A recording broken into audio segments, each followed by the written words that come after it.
Aditya ji, you are part of Niti Aayog in what capacity? Just wanted to understand that because I saw that line as well. So there's a subcommittee that they made on culture and soft power. So, we are live now. Okay. Soft power. Okay. Okay, thank you.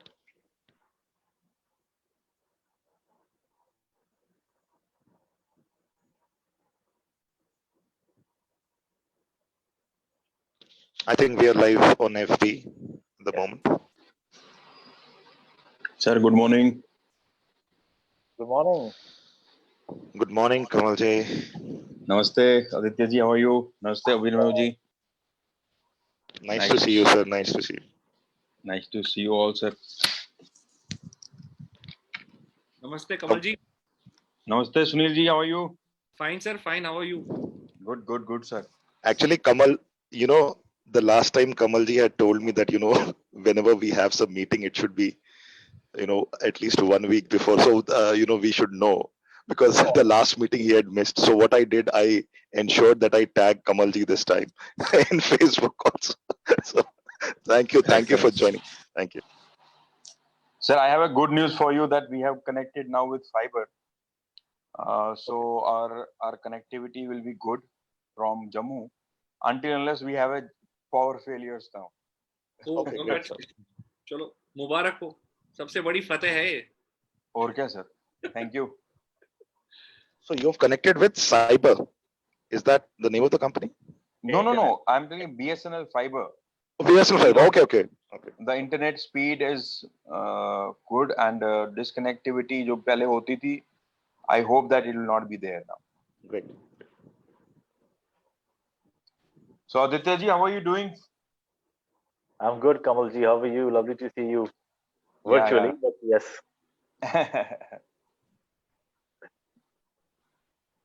Trying to see. Actually, जब हम ये message डालते हैं ना अभिनव जी, तो उसके बाद कोई अपना मैसेज डालता है, फिर कोई अपना मैसेज डालता है, तो कंटिन्यूअसली हमारा जो एक्चुअल मीटिंग का मैसेज है या कोई इंपॉर्टेंट मैसेज वो खुद ही ऊपर चले जाता है. Correct. So that is the reason sometimes we miss. You're right. इसका कोई और मैकेनिज्म होना चाहिए. एक तो हो गया वो गूगल रिमाइंडर तो आता ही है, बट और कोई मैकेनिज्म जो हमारे इनबॉक्स में डायरेक्ट आ जाए और पता चले कि यार मिस नहीं हुआ है. Sure. मेल तो आई गई होगी आपको Google groups that you would have got, right? Yeah. I think Sunil ji will start say within next 30 seconds. Yeah, that's fine.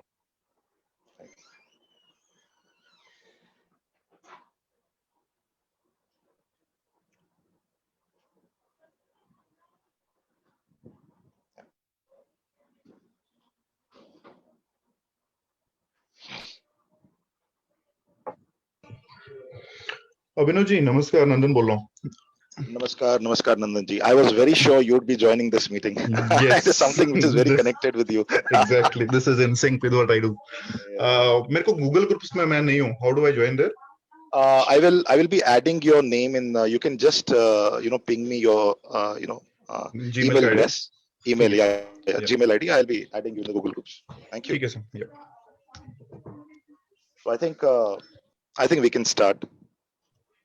Very good morning to all the members, to all the Facebook community.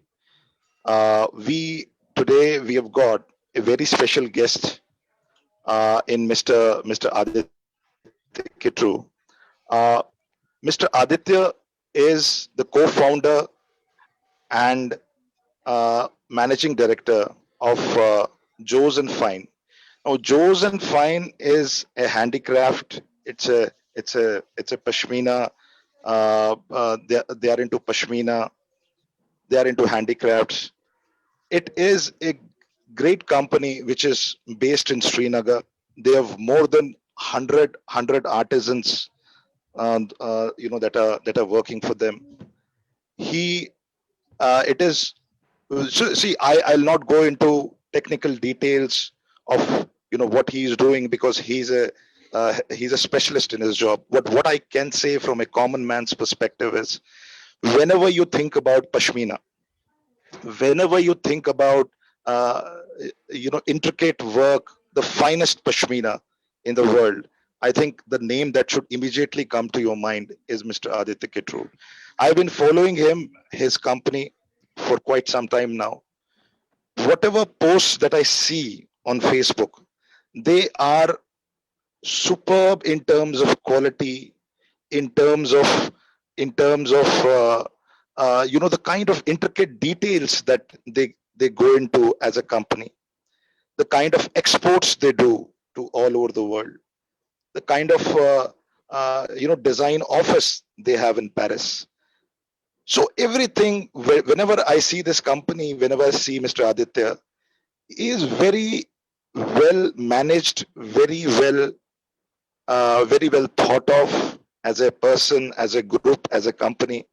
He is, part of Niti Ayog, subcommittee of soft power as well. So, a very well recognized person. I would request, Aditya ji, who has been a very successful entrepreneur in his own right, to, introduce his company, to let us know about the difficulties of his journey while being an entrepreneur. How did he, overcome those trials and tribulations? And now today he is a very successful entrepreneur. So I would just like him to introduce his story, just tell more about his story, his success story, in order to encourage and inspire other entrepreneurs who are who do wish to get into the same field, arts and crafts, or maybe anything which is related to it. So, and moreover, if he has any opportunities for us, any collaborative opportunities, any collaboration opportunities, and he can also discuss this with us. So I would not take much time today, and it is a real pleasure always to speak to Mr. Aditya Kitroo and to hear him, especially today. And this will be a very free session, interactive session, wherein all members are free to ask him questions when he after he introduces his company. So there is no holds bar discussion. So thanks a lot. And now I would like to hand over the mic to Mr. Aditya Kitroo, my friend. Thank you, sir. Thank you for joining. Thank you for accepting the guest invite. Thank you, sir. Thank you, Abhinavji, and thanks to KP Startups. I've been a part of KP Startups since I think its initial days, and I don't think there were more than 20 people there at the time. And I see over the last couple of years, lots of people have joined in. You see that people have not just joined. A lot of people have sort of joined the group, and you see a lot of collaborations and stuff that is taking place. So thanks to KP Startup on doing what it's doing, and the vision that Abhinavji you had 2 years ago. We're seeing it sort of. I'm Aditya, and I run a business out of Kashmir, as Abhinavji said. It's a business that I started in 2015. Previously, I was working for a short while in Europe, where I'd also done my postgraduate studies. I did my MBA from there, from the Rotterdam School of Management. Prior to that, I was also in the corporate sector. I was working for Tata Consultancy for around 2.5, 3 years. My first twist with the whole industry of textiles, it started off, when I joined my father for a very brief period of time, who used to run a textile, trading firm at that time. And then I got my education, and while I was in Europe, one of the first things that comes to anyone's mind when buying something for Christmas is a cashmere scarf. Now we were on the PC Hoofdstraat in Amsterdam, so that's like this this top end latest fashion kind of area of Amsterdam. So we were looking for a cashmere scarf, and it is there that I had this thought that why is it that everything that's considered good is made either in Scotland or in Italy, whereas the world's best cashmere is made in India, in Kashmir. Kashmir is basically another way of saying the same thing as Kashmir. So the idea came that if there are two things that make a good fabric, And the best product in the world always has a market, because the world rewards excellence, I believe. So the two things that make a good fabric, one is the quality of the raw material that goes into the fabric, and the second is how you transform that raw material into fabric. Kashmir has been the best at both for hundreds of years, but in spite of that, not a single company from India is known globally as a renowned, purveyor of cashmere. Moreover, in the last 15, 20 years, the Pashmina industry of Nepal, definitely in terms of innovation, has surpassed the Kashmiri industry by far. So we understood that it probably has to do something with the violence, what's been happening in Kashmir in the last 30 years, no innovation, nothing. We also understood that it has to do a lot with the fact that there's not been much innovation happening in Kashmir. So we found a market gap. So the moment you find a market gap, you realize that this is where an opportunity lies. And it's at that point in time, that I decided that, in case I have to make this thing happen, I have to move back to Kashmir, at the grassroots level, start from the bottom, try and fix what's wrong, and see how it goes from there. Now, we've been doing it for 5 years, and fortunately, we've done well. And there were lots of challenges that we faced in the way, of course. And so that's the background of my story, and that's how Josephine started. Safi and I, we started it 5 years ago, based on this particular thought and business opportunity. Great. Very, very, very nice to know this. I would just like to ask you one thing. Whenever you post anything, Yes. whether it's a Pashmina shawl or the kind of intricate, what is the philosophy behind it? Is it that the quality, as you said, that the world rewards quality? So you would go for quality, the highest quality, so that at the end of the day you are known as a synonym of quality. Is that what your basic philosophy is? I just wanted to know, because the quality is something which is at a very high pedestal in your company and in your life, I believe. Yes, and the moment you talk about any luxury good or basically a craft good, quality is there, because luxury without a high level of quality isn't really luxury. Now, that's why quality is possibly the most important parameter, followed by design. Now, the thing is that when we talk about when we post something, see, we're into B2B, right? So whatever online presence that we have is for a very small part of what we do, which is called Project Legacy. Now, what Project Legacy is that intricacies in Pashmina shawls that were more or less extinct. That is what we've been working to revive on, and we've done that. For example, when it comes to Kani shawl, the Kani shawls that were made in the old days had a complexity of 500, 600 even. The ones that are made nowadays are around 150. We are possibly the only company that continuously is able to produce, with the help of our great artisans, 350 in terms of complexity. In terms of embroidered fabric, we are able to achieve levels of finishing and levels of detailing at over 1,200 stitches per square inch. Now, these are pieces of art, Kashmiri craft, that were more or less extinct, and you either see them in museums or you see them, with people as part of their inheritances. So that is basically the revival initiative, which is a small part of our business. The main part of our business is primarily fabric making. Now, in fabric making, what we did is in 2017 November, we set the record, in fact, for the finest hand-woven Pashmina fabric that had ever been recorded by the only Pashmina testing lab in the country under the Ministry of Textiles. Great. And Fantastic.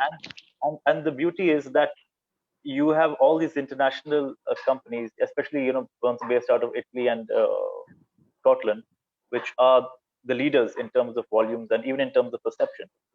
But what that taught us was that in Kashmir, without any technology, even basic skill of the hands, people are able to churn out fabrics that are much finer than highly sophisticated computerized machineries in in Biella in Italy. So that sort of further strengthened our belief that, listen, whatever is wrong, we have to fix it, because the world rewards excellence, and Kashmir has that excellence, and we sort of recreated it. So the major part of our business is basically fabric making and exporting.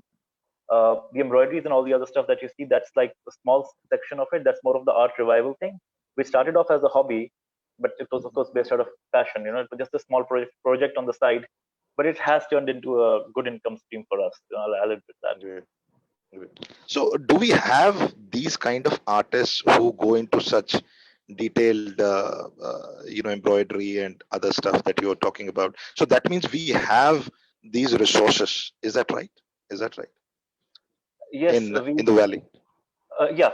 See, there's certain arts and crafts that have more or less finished. Now, just to give you an example, many people have heard about Kashmiri walnut wood carving, for example. But to give you the statistics today, you probably have not more than 250 good artisans left in the city of Srinagar. 250 is a very small number. That means the art is almost gone. Now, when it comes to Pashmina, now we take, for example, Kani Shawls. Kashmir had over 10,000 weavers. Today, there are around 2,000 to 2,500, full-time weavers left. So now, when it comes to the grandmasters, that is the question. People who can create these magnificent pieces that Kashmir is famous for, they are very few in number. In fact, one of the biggest challenges that we face is trying to scale up, because when it comes to making these, because we in fact work on a wait list now, because we're not being able to meet demand when it comes to the very, very fine pieces we do under Project Legacy. And the challenge we are facing is to train uh, junior artisans to a grandmaster skill level, because being a grandmaster in a thing such as pashmina shawl, where you're making more than 1,000 stitches per square inch, unbelievable. So much so you need magnifying glasses to see details. It's not it requires a lot of practice, but it also puts people in a state of meditation. So if you see real ustads, you see them so engrossed in the work that they're doing that you would actually have to shake them My goodness. to get them out of what they're doing, and then they start speaking to you. So those kind of artisans are very less, and yes, one of the biggest challenges we are facing is trying to you know uh, upskill the level of other good artisans to grandmaster level. So yeah. So 1,000 switches per 1,000 stitches per square inch. Is that done by hand or is it done by machines? Work is done by hand. That's why we're talking about it. My Definitely by hand. goodness, my goodness. Yeah, I think Sunilji had some questions. Sunilji, please, you're free, and you can put the video as well. Adityaji, if you just wanted to. Vikramji, if you can't hear, you need to just click on audio. Click on audio if you're connecting via your mobile. Connect via audio. Yeah, sure. Glad to see you and glad to listen to you. And as we spoke earlier, also, like, we have been quite amazed in terms of the designs and the kind of a vision you have. I have a simple question from being a marketer and from a brand. What yes. is this Josh and Fine, or how this name has come? Yeah, it's an interesting story actually. See, it's basically a French word. So when you say Joss and Fine, as we would read it in English, but if you say it in French, it is Joss and is and Fine is Fine. So Josephine. Now the reason we named it Josephine is because the person who actually popularized the cashmere shawl across the world was Napoleon's wife, Josephine, and she's Okay. also of course known as the first, fashion icon of the modern age. So one can say it was a tribute to her, a play on her name, but a tribute to her because she is primarily responsible for making the Kashmir shawl international in the 1800s, and in fact making people come to know about the existence of Kashmir in the first place internationally was because of the shawls Kashmir made, and was because Josephine liked those shawls. Great, great. So, So well thought of. one more smallest question is: do you have offline stores also? As they do operate offline, or it's only the exports and the delivery part to the European market? It's primarily exports, but we do have a few partners in India that we supply to. So we primarily are operating in a B2B model, right? Okay. And the B2C model that we have is a very, very niche market wherein every piece is, a museum grade, and where we are probably making around 50 to 70 pieces a year, with each of them being pieces that one would rarely ever find unless one is probably extremely, extremely, lucky. So that's the B2C part, but that's not our bread and butter. Our bread and butter is supply. So it's under the name of Joshin Fine only. If we find the brand's availability on the brand of Joshin Fine, or it's Oh labeled yeah, of course across? you're on the internet. We are on. We've got. I mean, we've got all. I mean, even as the purely B2B company, I think we've got all marketing and digital assets that are there on the internet. So from our website to our videos to everything to social media, all of it is there. I mean, which usually B2B companies don't really have that much in the arts and crafts sector. They do have basic websites, but we decided to go a few steps ahead in terms of digital asset creation, sort of. Yeah. Thank you. Thank you. Vikram, are you able to hear us, or you're still facing? Because I think Vikram was one of the very important members today who would have been very interested in this, because he has new code which is dealing with apparel, and he's a very passionate guy and deals with fabric. Anyways, मैं कुछ पूछ सकता हूँ तब तक, if it is okay? yeah, Nandan ji, yeah, I was waiting. Please. Yep. नमस्कार भैया. अच्छा, मेरे को ना दो चीजें थी. Since you're dealing in Europe and even I have some of the B2B partners in Europe में, Yes. the only thing, the product which I am dealing is we upcycle waste plastic bags through a traditional process of using charkha and handloom, create a fabric out of it. Out of charkha and handloom, charkha also. मतलब handloom पे हम उसका कपड़ा तैयार करते हैं. It's a proper traditional process which we use. Yeah. एक बार वो कपड़ा तैयार होता है तो then we make products out of it, maybe Yes. handbags, accessories, got home decor products and all that. But the issue मेरे को हो रहा है अभी B2B में उधर, the major is one is the certification. So I just wanted to ask you कि certification क्या क्या use कर रहे हो आप, क्योंकि Europe is heavy on certification, fair trade, then craft mark, handmade certificates, and एक दो जो और थी वो they are asking. Yeah. So is it really important to crack B2B to get heavy onto those certification? Was my first. Yeah. See, whatever you're exporting, whether you're doing B2B or you're doing the same single piece also, right? Certifications depend on what you're exporting. Fine. So, for example, if you're exporting, let's say, like you mentioned, Craft mark is not mandatory to export. Craft mark is just to show that you're a part of an organization and they've certified you. To export, it's simply whether now, yes, like they were very strict once upon a time that the dyeing, for example, has to be ASO free. So the shipment had to get tested that the dyes that you've used are ASO free, right? Apart from that, no special certification, just the normal shipping documents that you use, like certificate of origin, packing list, standard, nothing more. But I think maybe because you're into plastics and the whole recycling part of it, that's why they're looking for certifications more, than they would look for other products. So it depends on product to product. Some products need a certain, need to comply to a certain standard, right? Like chemicals, I'm sure, and pharma definitely.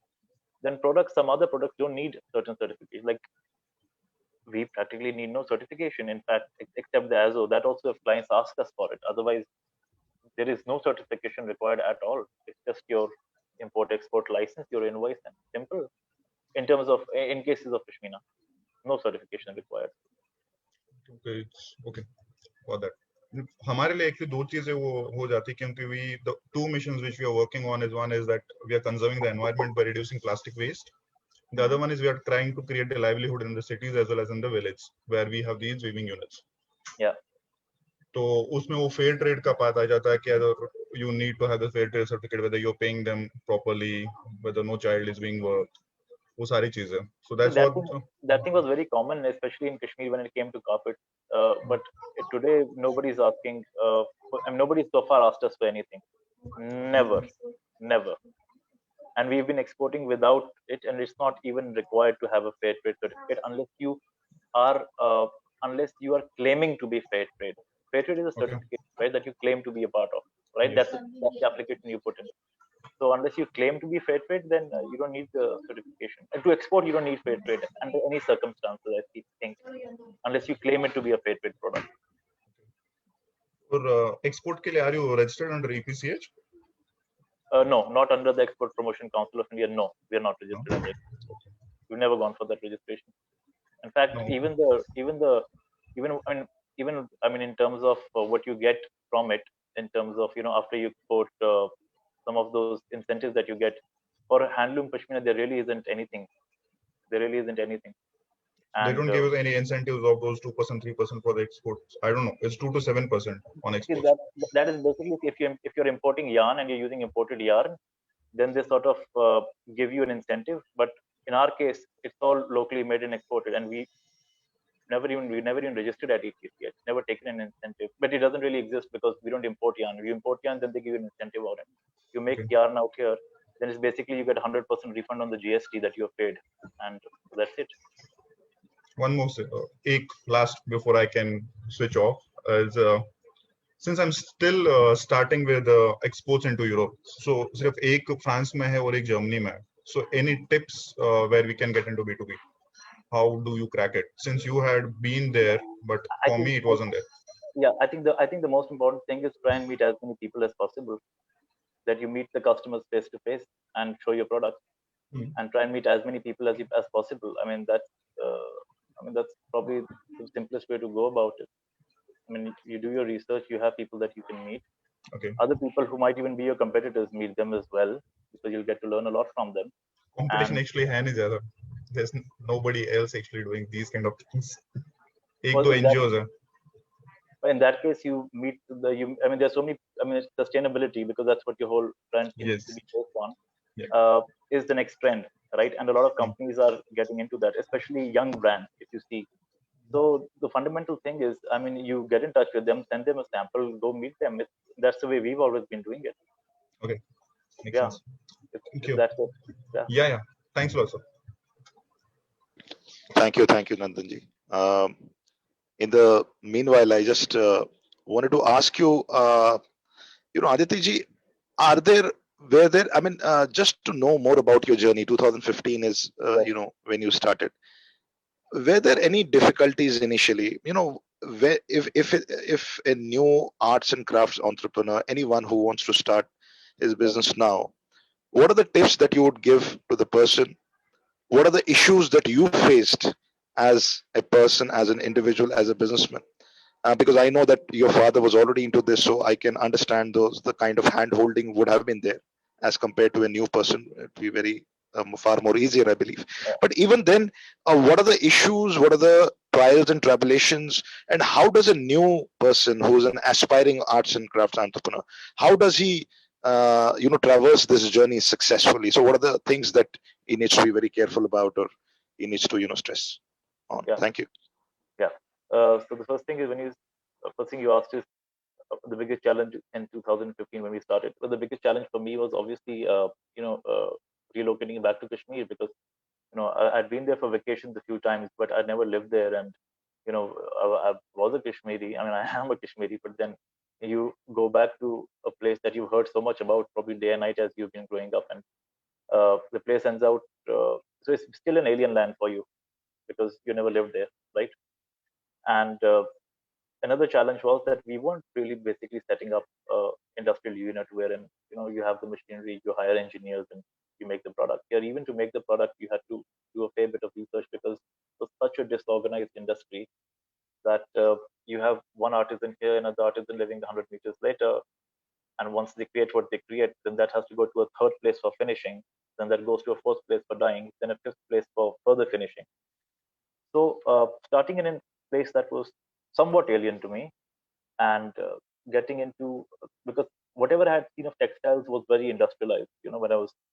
When I worked with my father for a while, they were just everything was plainly laid out. They were just factories where stuff would be made and shipped. Here it was a completely different ecosystem, very very complicated. So it was first to understand all of that, and plus uh, the other thing about the handicraft industry is that it works to a very large extent on personal relationships that you have with the artisans. So not like machine operators that are available and you can hire them and probably hire someone else connected to operate the machine because the machine is in your house. Here, the only thing that belongs to you is the raw material. The loom belongs to the artisan, and that's on the first floor of his house where he's working. So making of these things is extremely important. These Just one second. Yeah, and the other thing is that Kashmir as a society is fairly closed to you know it's a lot more open, especially to fellow Kashmiris. And the other thing was I couldn't really speak Kashmiri at the time. When I could understand it, but I couldn't really speak it. So one of the top things on my priority was to make sure that I speak Kashmiri well.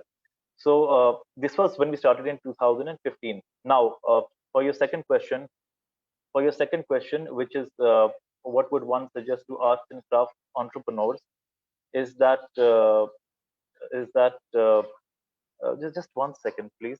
Excuse me. Yes, I can hear. Okay, thank you. My grandfather came from the other room to this place to tell me, let's speak louder. So, anyways, uh, okay, now for your second question, which is basically what advice would one give to arts and crafts entrepreneurs? See, there's two parts to this thing. One is that either you are on the selling part, or you are on the making part in the handicraft industry, right? Now, if you're on the selling part, and that's something that we don't really do retail, but there it's all about branding, storytelling, obviously, and at the same time, you need to have a very very good supplier with you. But you need to have as much knowledge as the supplier has of how the product is made.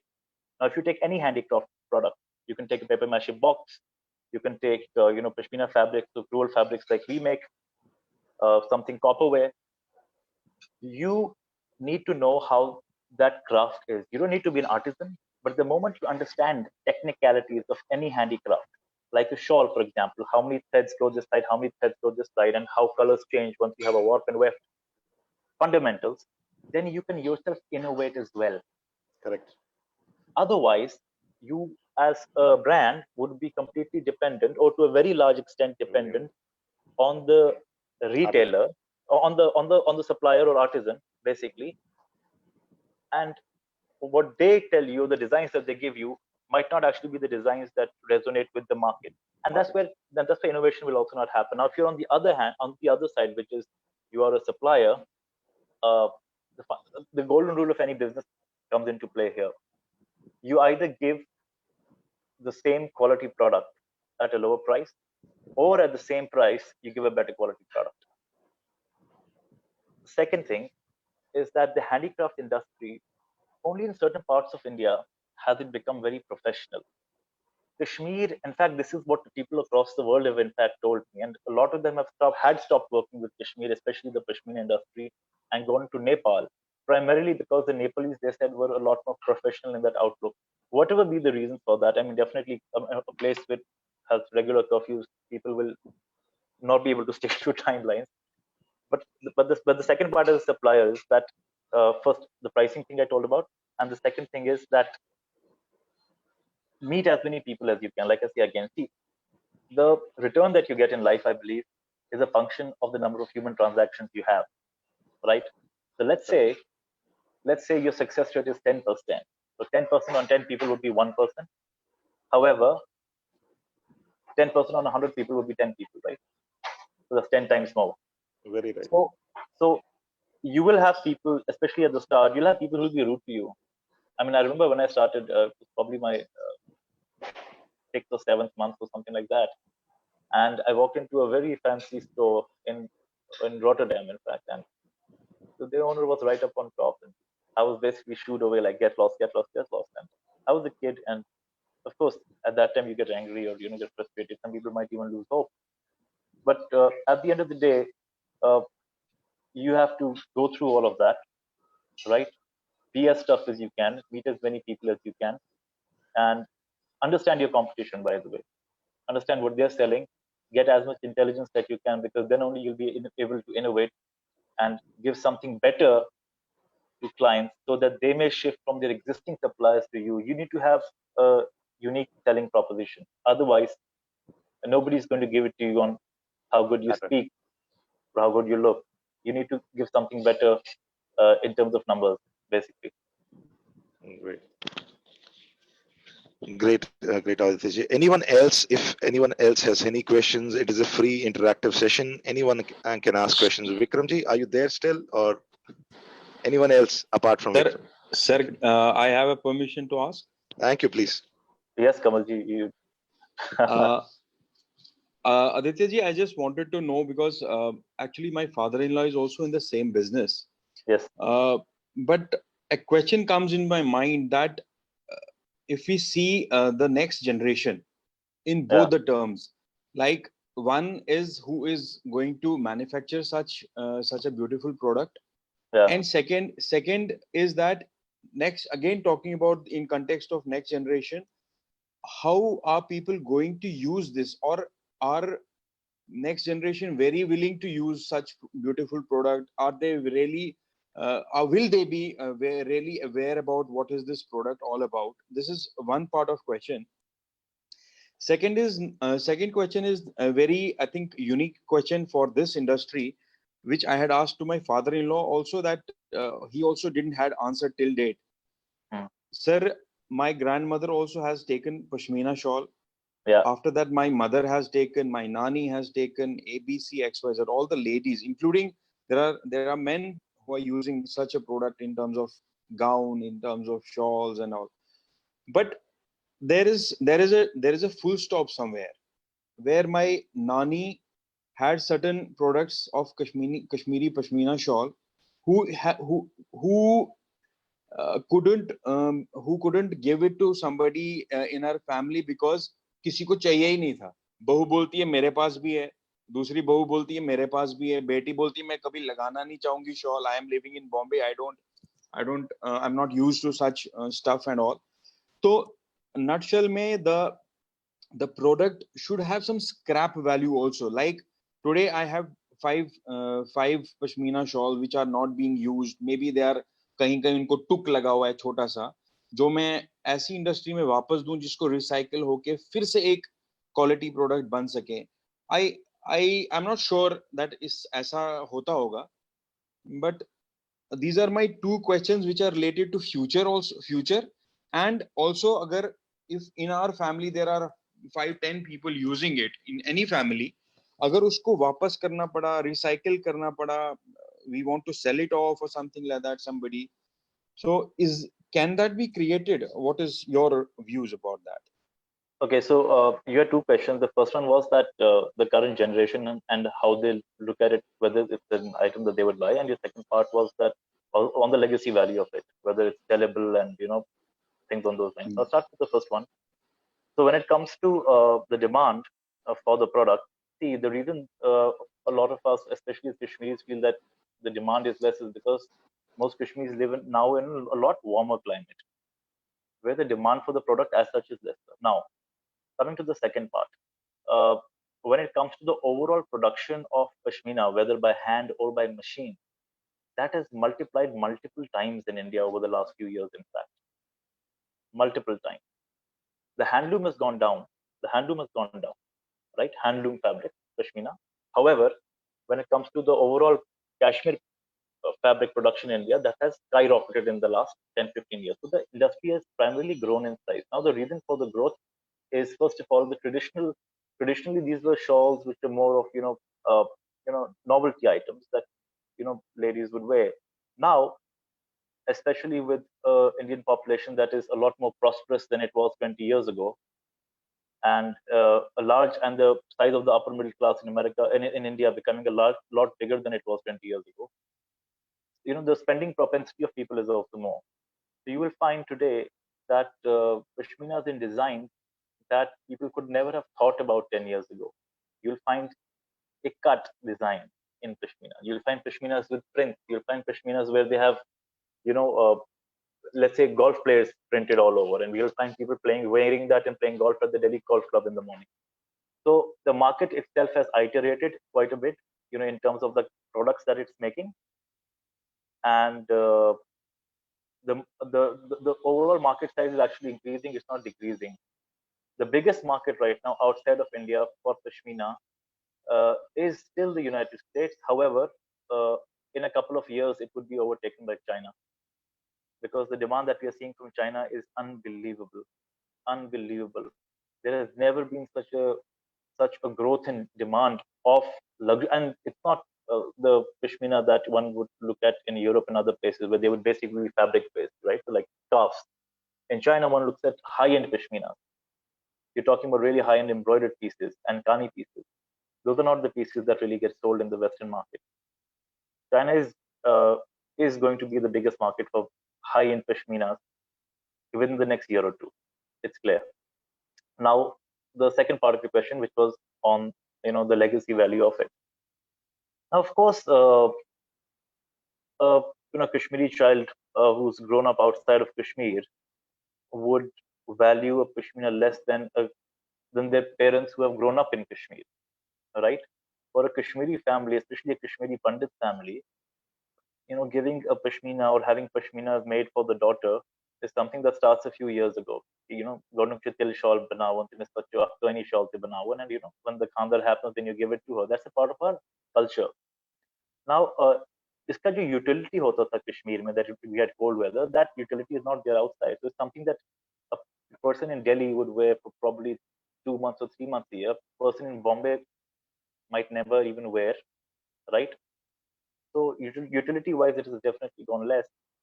Those shawls, but you'll find young women nowadays, because even dressing styles have changed, right? So people dressed in a more Western way nowadays. So with that, you won't really have a tilla shawl on top. You'll probably have a scarf. But nowadays, there are scarves being made, small scarves with kani, small scarves with tilla in different patterns, small scarves with shikaras embroidered on it, by the way.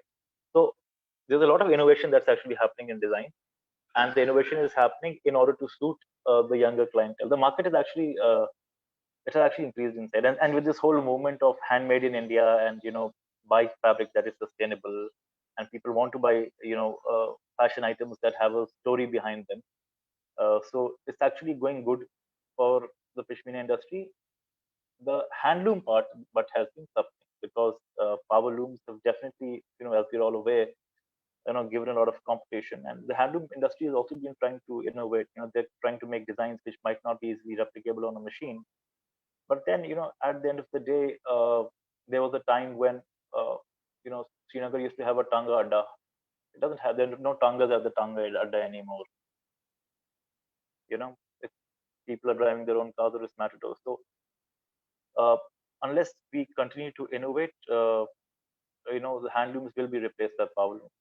And, that's a fact, because we don't want people at the end of the day to buy just for the emotional value of it. This is something that was there in the past and it should continue. In that case, we should all go back and ride horses and not drive cars. But we have to innovate a lot more in case the handloom has to survive. It's as simple as that. We don't not on sympathy of people.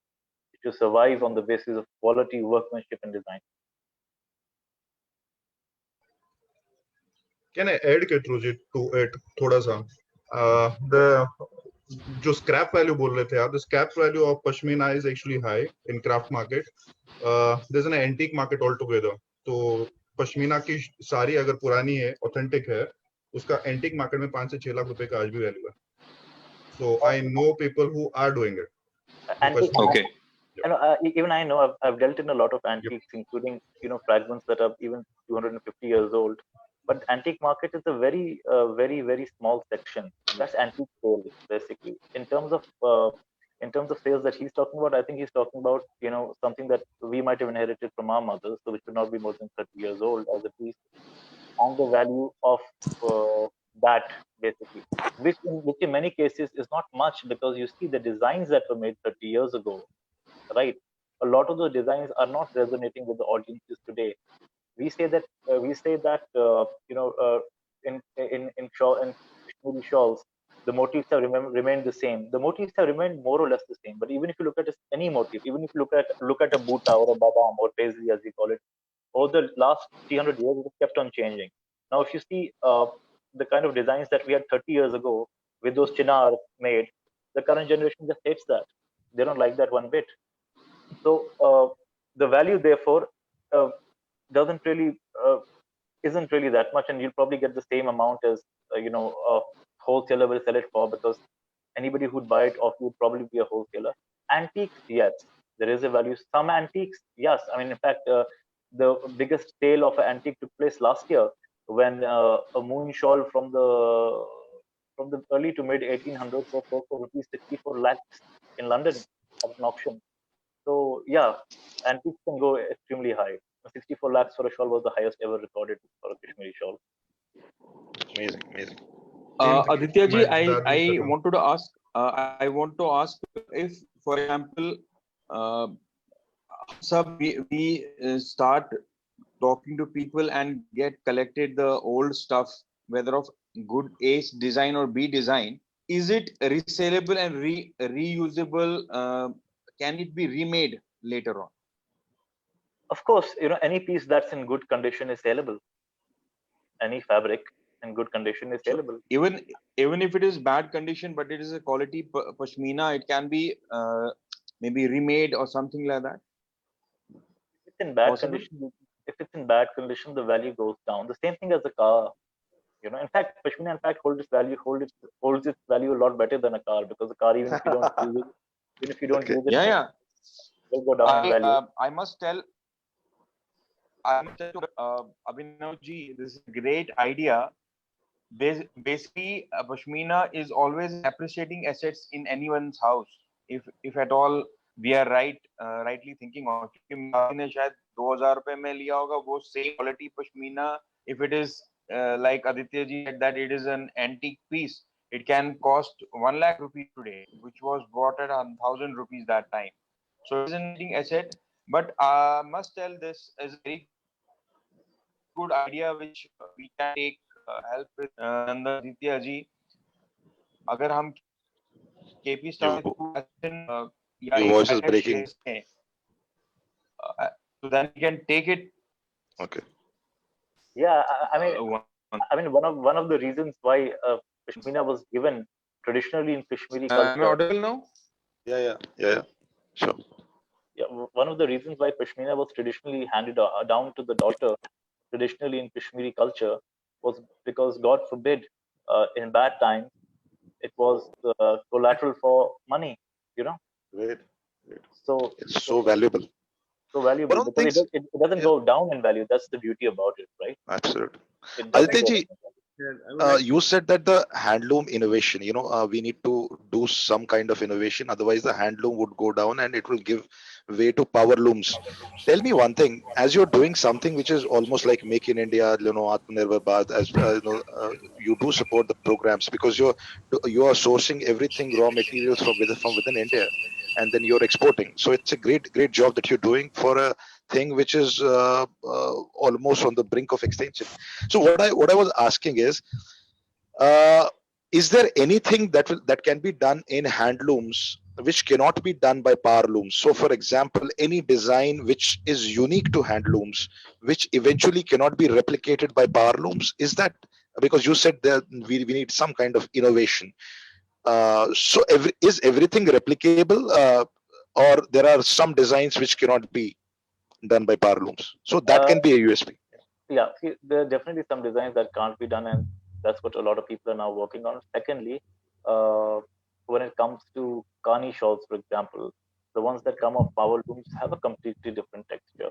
Even a layman, you don't need an expert to figure it out. Anyone can make out the difference between the two. But the largest challenge is when it comes, and that was basically the bulk of handloom production, was basically plain fabric, which would then be dyed or whatever. So the bulk of handloom production was always plain fabric, what we call thans, rolls of fabric. Correct. That is the one that took the maximum hit, because even when it comes to kanis or some types of woven pieces, the market really isn't big. The biggest part of the market is fabric, like pure fabric, how you make it. Oh, And their machines have given handlooms a very very hard time. And handloom, apart from the subtle differences in texture that are there, which not many people can actually make out without being trained on it or without experience. So that's where machines have actually sort of that's where the handloom is handloom is not flattering anymore. That's primarily the reason why. is there any government support for such activities, for such sectors? Do you think the MSME sector? I mean, you are also might be registered a company like you as a MSME. Any kind of support, active support, or something which you feel that you're not getting that kind of support that probably you would want? When it comes to the Pashmina industry, and this goes back hundreds and hundreds of years in Kashmir. This is why the world first came to know about Kashmir's existence. In fact, uh, the only good thing that the government actually did, and you have to give them credit for it, is that Kani weaving was almost extinct. In 1971, they started a program, because at that time only 2 or 3 weavers were left. That's it. Oh God. Okay. That's it. And that was the only time when the government, in the Kashmir shawl industry did something, and we see the results of that today. Phenomenal, phenomenal. But for the last 20, 30 years, nothing. And had something been done, you would see, results which we don't see now. Let's take into account the biggest thing that's been done, which is giving Kashmiri Pashmina the geographical indicator tag, the GI tag, right? GI tag recognition to the Kashmiri Pashmina has been of no use. The only thing good that's come out of it is that they've put a testing lab in Kashmir, in Srinagar, near Bagh Ali Mardan Khan, to test fabrics. And it's a beautifully run lab, by the way. And the people there are young, dedicated, everything. But the reason that lab came into existence was because of the GI. What products pass through the lab and come out okay, get the GI tag on them. Now, the funny part is, see what happens when great ideas fail. Implementation. The GI tag is basically a non-removable sticker that's put on a shawl after the shawl is passed through the government testing center, the only Pashmina testing center in the country, for Pashmina. That tag itself, that sticker itself is a sticker which has the face of a goat on it. So now, if tomorrow, there's a lovely shawl and the shawl is, let's say, for 40,000 or for, let's say, 2 lakhs or 4 lakhs, the last thing a lady wants to see is the face of a goat put on it, right? A sticker with a goat put on it. You're talking about the finest fabric in the world, and a luxury fabric, the person has probably spent 8 months, more than a year embroidering, and you have a goat picture. First thing. Second, the fundamental protection was of the name Kashmir Pashmina. The Kashmir Pashmina protection has been given, a copyright has been given to that name. Nobody sells it as Kashmir Pashmina. Pashmina is Pashmina. Nobody says Kashmir Pashmina or whatever Pashmina from wherever. Pashmina is sold under the name Pashmina. If you want to write Pashmina, you will not write 100% that fiber content 100% Pashmina. You won't write 100% Kashmir Pashmina. So the protection is of that name, which again has no value. So a great job on getting the GI, but then you're protecting a name which nobody uses really to market the shawl. So the name yeah, the name Pashmina itself is so famous that you don't have to add Kashmir in it at all. So you can't sell it via that. And the protection is to the whole thing Kashmir Pashmina, which also means that people who sell or market any other garment under the name of Pashmina are not breaking the law. That is a big loophole. So that's the biggest loophole. So there was no use of having the GI, except the lab that came out of it, which makes our work easier. So, yeah. At least a good job in setting up a lab. Yeah, please continue. What about Shatus? I have felt that since the ban was announced, तब से तो वो ज़्यादा ही बिकने लगा और शायद महंगा भी हो गया. नहीं, शातूस का craze actually शुरू हुआ था. It was always there. I mean, it's been there for hundreds of years, but the craze actually started in the 80s in America, because we had designers like Valentino Garavani who would wear shatuses and with lovely embroidery at all big events, and everybody in America, and America was the only place where we had a large section of people who would spend a lot. Nowadays you have other places also in this world, but it became a rage in America, so much so that, and there wasn't much connectivity those days, right? There was no internet, nothing. So the whole it used to be a mystery sort of for people, and the whole story spun was that there are these wild animals that rub against the bush, and these nomads in the Himalayas go and pick up these little pieces of hair that are rubbed against the bush, which a lot of people believe today, but that is not true at all, because if that is how wool is collected, it'll probably take a person 2 years to collect wool for one piece. Aditya, can we see your video? I would have really liked. I don't know whether you got the hosting rights. I believe you can share your screen. Yeah, I can, but the thing is, I'm on a cell phone and I don't really know how to do this. Yeah. Okay. No problem. Yeah, you have that share screen cell phone also.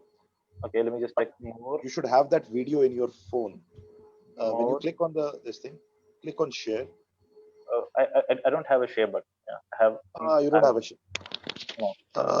Sunilji, can you give him the hosting rights? Wait, I have. It's there for everyone. I have it. One moment, please. It should be there on your mobile then, the video. Yeah. Yes. In fact, I'm going to sort of see how this thing works.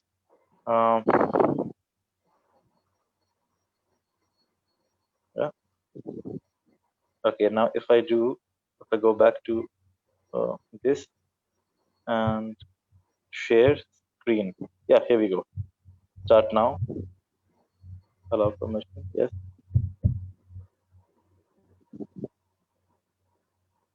Yeah. We are able to see your screen. Great.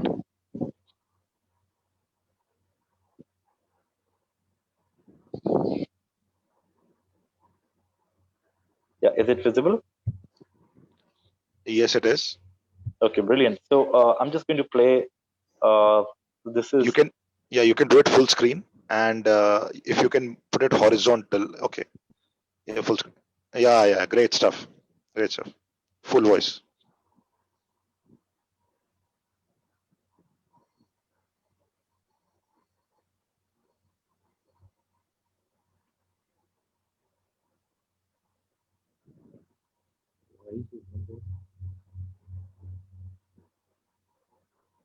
We're not able to hear the voice part.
Yeah, you can stop the share. Thank you, sir. Thank you. This is actually the first time I did a share, so thank you for that. So nice. So nice. Yeah, brilliant. Thanks a So, lot. Thanks a lot, Aditya. Yeah. Thank you. Anything else? Anyone else would like to ask? It's a great opportunity because normally Aditya is not, we don't speak to him so much, but he's such a treasure house of knowledge. one question And comes to my yeah, sure. mind. Yeah. Very different apart from your story, and it's a question which is we are hearing currently. Yes. Because one, Joshin fine is definitely a different altogether product fine. But what appeals from you is the operation. How do you manage in Kashmir? That's a beauty out of it. As you explained, the challenges from the artisan till the operation parts, you are managing it very well.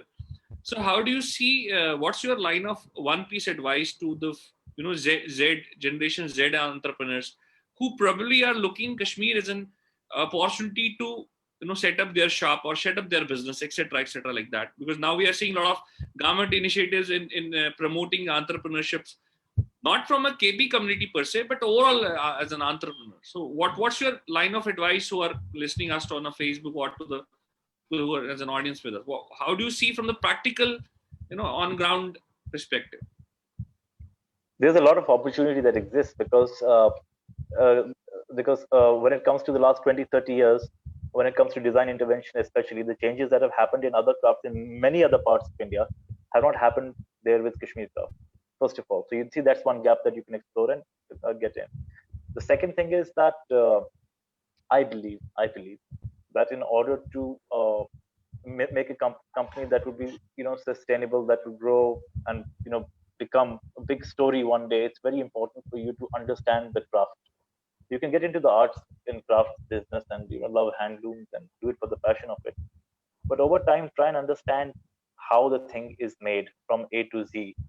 Then truly would you be a person from the industry, because otherwise you know you have the passion and you're just putting great photographs and hoping it goes ahead, but unless you don't have that technical knowledge, your innovation would really not be there. And when it comes to Kashmir in particular, uh, see the Kashmir in many other parts of India, you'll see that there are karkhanas. So in some karkhanas, you'll have 100 artists. In fact, Kashmir, the karkhana system actually broke after the 1990s. We don't really have big karkhanas anymore like we used to have. We used to have carpet factories in Srinagar, which would have more than 100 people, and that's unimaginable nowadays. So because of everything being broken up in a different place, it's probably not have. I mean the maximum that I have at a karkhana today are 7 people, not more than that. And the reason is that Kashmir is a place where if there's curfew today, then and the karkhana is like 3 kilometers away, the worker is not going to come. So it's better to have the karkhana in a mohalla, and whoever from that mohalla, or depending on where curfews are imposed usually, that is where the karkhana center is, where the people from that area go to that particular karkhana. So the other thing is that if you're looking to work with Kashmir, you would really have to go to the grassroots level, like really, really go to the grassroots level and forge good relationship with the artisans or suppliers, like us, because every supplier in Kashmir is looking to work like any other supplier in any other part of India. The only difference is that in Kashmir, the exposure level generally is a lot lesser than suppliers or vastrikars, as we say, from other parts of India. That is one thing you'll have to take into consideration when working with, the vastrikars in Kashmir. Okay. Like, Thank you, Aditya ji. I think just to sort of give you an example of some of the challenges that we face, like after Burhan Wani's thing happened, like 2-3 years ago, we knew Srinagar is going to be under curfew for next for God knows how much time, and it was the first time in my life that I saw a curfew wire. So what I started doing was waking at 5 a.m. in the morning, going to the old city at 5 a.m., banging on the doors of artisans, making them wake up at unearthly hours, seeing who's done what, and then coming back, and also then figuring it out after a while, that which are the places where the stone pelting would be taking place, and which are the places that don't really have a curfew, so you can go gully to gully to gully to gully, hit dull, and then drive all the way back home. So those are challenges if you're working in Kashmir. Now, if you're on the second part, which is the retail side outside, you won't face those challenges, but keep these challenges in mind. Remember, the people that you're dealing with in Kashmir might have to face some of these things. So you might have delays, which you probably don't have that often when dealing with other art clusters like Jaipur or Mirzapur or other places. when you deal with artisans or artists, is it different from dealing with normal employees in a company? How do you deal? What are the difference between An artisan is artisan dealing with an artisan and an employee? see, an artisan is of different types. Okay, now you have the ustads who are very independent. The ustads would like to be the That's why I bosses. asked. Yeah, the ustads would like to be the bosses. Now you can tell an employee that the employee is wrong, and you can tell him, now you won't do this. I want you to do these are the 5 things I want you to do. Why? Because you feel that's where you can give a better return on the salary that's being paid to him. To an ustad, you have to explain why the color combinations what he is doing are not good, and why the other ones are better. Because if he continues on that for another 1 year, I mean, you're paying him for 1 year, and he's making things which you don't really like, right? So an artisan is very, very different. Now, young artisans are different because the sort of, I would say, a little easier to work with, but the ones who are real grandmasters, I think, are the toughest to work with, because they're grandmasters after all. They think they know more than you, which they do definitely in many cases, but in some cases they don't.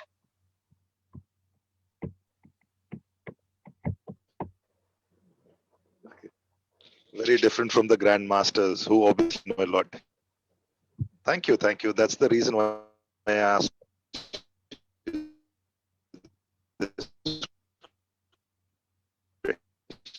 Your voice is cracking up enough.